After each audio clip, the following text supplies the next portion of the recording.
Саламатсыздар, урматтуу тыңдаушылар. Бүгүнкү экологиялык мониторингтен келесі дәрісімізді бастаймыз. Бүгүнкү лекцияның тақырыбы атмосфералық жауыннан сынама алу. Қарастыратын сұрақтарымыз атмосфералық жауындардан сынама алу дағдысы, атмосфералық жауындардың сынамаларын алу әдістемесімен танысу, атмосфералық жауындар сынамаларын алу тәртібі мен мазмұны.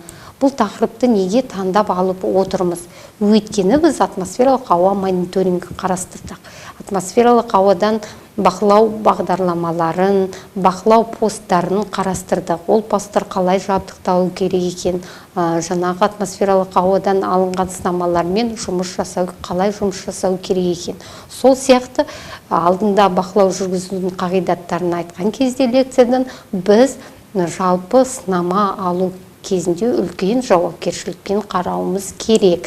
Яғни атмосфералық ауаны ластаушыларды кеңінен таралған және қауіптілердің бірі ретінде 9 санатты келтірсек болады екен. Яғни оларға қалқыма заттар, олар онда еріген немесе оның бетінде абсорбцияланған өзге ластаушыларды тасымалдай алатын заттар, көмірсутегілер немесе өзге де ұшқыр органикалық қосылыстар, көміртегі оксиді, азот оксиді, күкірт оксидтері негізінен күкірт диоксиді, қорғасын және өзге де ауыр металдар, озон фотохимиялық реакциялардың аралық өнімі, өзге де фотохимиялық тотықтырғыштар, қышқылдар, негізінен күкірт және азот қышқылдары. Яғни бұл аталған 9 санаттағы заттар біздің атмосфералық ауада кеңінен кездесетін ластаушы заттар қатарына жатады екен. Атмосфералық ауадан сынама алу кезінде қандай сәттерге біз назар аударуымыз қажет? Атмосфералық ауаны бақылауға ластау көздерін зерттеу, ластаушы заттардың химиялық және фотохимиялық түрленулерін зерттеу, ұттылығы жоғары заттарды анықтау, ауа ағыстары мен ластаушы заттардың таралуын зерттеу, ластаушы сынамаларын алу және талдау жатады. Атмосфералық жауындар сынамаларын метеостанциялар немесе арнайы жабдықталған бекеттерде посттарды алады. Біз посттың 3 түрін айттық. Стационарлық пост, маршруттық пост және факел асты посты. Талдау мақсатына байланысты сынама алу орындары жеке ластаушы көздерінің әсер ету аймағында, сонымен қатар одан шетте орналасуы мүмкін. Атмосфералық ауа сынамаларын алудың келесі түрлері болады. Бірінші нүктелік сынама, жеке жаңбыр немесе қар жауғанда алынады. Біріктірілген сынама белгілі бір уақыт аралығында алынады. Ай, декада, апта, тәулік. Және осы уақыт аралығында анықталатын компоненттердің орташа құрамы сипатталады. Атмосфералық жауындардан сынама алу тәсілдеріне келетін болсақ, ол 2 түрлімен жүргізіледі. Біріншісі ол қолмен немесе автоматпен алу түрлері. Қолмен сынама алғанда жауын жауған кезде мерзімге арналған құралдар орнатылады. Сынама тек қана атмосфералық жауын жауған кезде ғана арнайы өңделген 2 метр биіктікте орнатылған ыдыстарға алынады.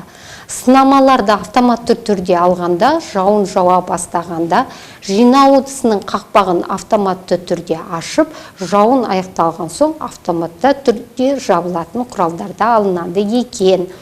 Сынамаларды сақтау жолдары. Сынаманы алғаннан кейін оны біз қандай ыдыстарда сақтаймыз, оларды қалай тасымалдаймыз және оны арнайы журналдарда қалай тіркейміз.